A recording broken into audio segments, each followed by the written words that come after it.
How about X-Men 97? So, after my Kingdom of the Planet of the Apes ruffled some feathers, joking, I knew that video would probably get some hate since I knew I was in the minority of those who didn't really like that movie. But since that was overall a negative video, I thought we'd return to some good old-fashioned positivity. And one of the most hot topics recently has been the sequel animated series X-Men 97, a follow-up to the extremely popular X-Men 90s cartoon, probably most famous for having one of the most badass intros and musical themes ever. Seriously, this shit slaps. And a couple of months back, in preparation for X-Men 97, I actually rewatched the original animated series and rediscovered my love for it.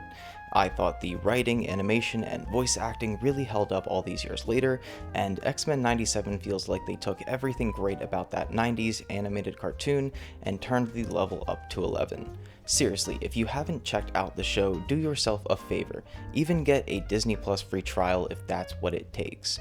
However, plenty of folks have done videos talking about how great X-Men 97 is, and there's another animated superhero-based show that released its second season not too long ago, and way less people are talking about it. That being, of course, Amazon Prime's Invincible, based off the comic series by Robert Kirkman, best known for writing the Walking Dead comics.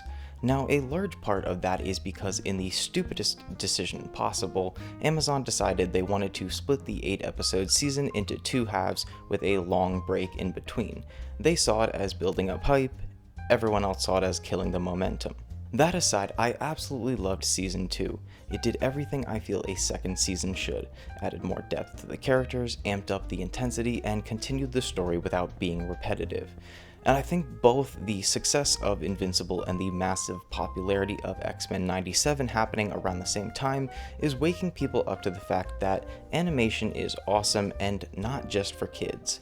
The jokes have already been made, hell, I've heard it from people in my real life, usually older folks, but I've heard variations of the phrase, "Why are you watching that cartoon? Aren't those for kids?" says the adult who likes MCU movies where a man in a red, white, and blue suit and a shield fights a giant purple alien with his friends, the billionaire in a high-tech robot suit and the ancient Nordic mythic magic hammer-wielding god. And to them I say, sometimes, yeah, but even so, who cares? For some reason there's this weird stigma around animation, so when something like Ratatouille or Toy Story, which everyone, adults and kids love, is a smash hit, then it's completely okay to love. But say one negative thing about a movie like Boss Baby and now, oh, it's a kid's movie, why are you criticizing it? I don't know, I've had this argument with a lot of people, and I think even if a younger audience is the intended demographic, it doesn't excuse lack of creativity, but that's just me. I mean, I'm sure we can all point to an animated film or a TV show and praise its unique story or creative characters. Ratatouille is an extremely poignant and insightful story about following your passion, criticism, what it means to make art. It's also a movie about a talking rat that pulls a human's hair to control him like a puppet. Just because the inherent premise is silly and made for younger kids, doesn't mean the writers and filmmakers don't have the opportunity to make something with passion and get creative with it. Even excusing animation made for adults like the previously mentioned Invincible, which feels like a more adult and more mature version of shows like Justice League Unlimited or Batman the Animated Series, well, we also have at this point 8 live-action Spider-Man films between Maguire, Garfield, and Holland, and there is a very large portion of people who asked what their favorite Spider-Man movie is would say either Into the Spider-Verse or Across the Spider-Verse. Honestly, if we're looking at all the cards on the table here, with the MCU releasing more duds than hits at this point, and DC, despite the Batman and the Suicide Squad, being in pretty rough shape recently with maybe some hope on the horizon in the form of Gunn's new LED cinematic universe, it's not entirely out of the question to suggest that the future of superhero content doesn't lie in live action, but in animation. I mean, it's not even that outrageous or new of a concept. Even when superhero films were struggling in the past, you still had the super well-received Batman the Animated Series in the 90s, and even Teen Titans in the 2000s. Throw in Static Shock, a super underrated show, along with Justice League and the first 2 seasons of Young Justice, and even at the genre's low points, you still had animated content showing how it's done. I'm super excited for both the James Gunn Superman film and upcoming Fantastic Four film, both releasing in 2025, and of course I'll be seeing Deadpool and Wolverine in theaters opening weekend, but I would be lying if I said Across the Spider-Verse isn't my most anticipated upcoming superhero film. The thing that I think is so striking and fitting for animation when it comes to adapting comic book content is that the comics themselves are usually quite colorful and animated themselves. Obviously, not literally, but the actions the characters perform are sometimes not the easiest to adapt in live action. So many of the action sequences and memorable moments from the two Spider-Man films, like Miles' escape scene in Across the Spider-Verse or his decision moment to be a hero in Into the Spider-Verse, wouldn't work in live action. Animation just allows the filmmakers to get as creative as possible with no limitations or worrying fears about bad CGI or visual effects. If it was animated, we never would have had to deal with Wolverine's claws in X-Men Origins Wolverine. I mean, are you kidding me? Jokes aside, there are plenty of live-action superhero movies I don't just like, but love.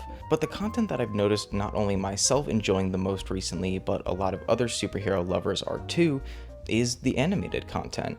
As mentioned, Season 2 of Invincible was fantastic, X-Men 97 has been stellar and receiving a lot of praise as well. It's not only making waves critically, but a film like Into the Spider-Verse literally invented a brand new animation style that's already been adopted by films like Puss in Boots: The Last Wish and TMNT Mutant Mayhem, two films I also really enjoyed. I definitely think in recent years that animation as a whole has been receiving more and more praise and respect, as even when a disparaging remark was made at animation's expense at the Oscars, it was quickly met with a wave of hate and anger. And rightfully so, animation is an incredible art form that allows its users the freedom to let their imaginations run wild. Already since the success of X-Men 97, we're seeing fans cry out for the same treatment of other older superhero properties like Justice League or Spider-Man the Animated Series, and this is me being selfish and asking for something, since I don't ask for things often, but a sequel series to Batman Beyond would breathe unfiltered life into me. Please, please, please do something with Batman Beyond. It's such a cool story and people are getting back into steampunk aesthetics. Please, just do it. I digress. In the end, I didn't want to make just a video singing the praise of X-Men 97, as everything that can be said about the series, like the unbelievable animation or super creative action sequences, has already been said.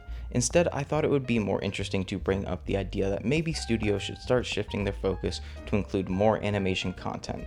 I'm already excited that it seems like James Gunn is catching wind, since it's already been announced the upcoming Creature Commando series will be canon to his universe and also animated. Ultimately, I'm just really excited and jazzed that animation is not only getting the attention but the respect that it deserves, but also that it seems like in the process we're getting more and more content geared towards adults. Well, that's it for today, guys. If you liked the video, make sure to click the like button, subscribe if you want to hear more from me, and click the little bell notification button so you get notified when I post new content. And as always, I will see you guys on the next video.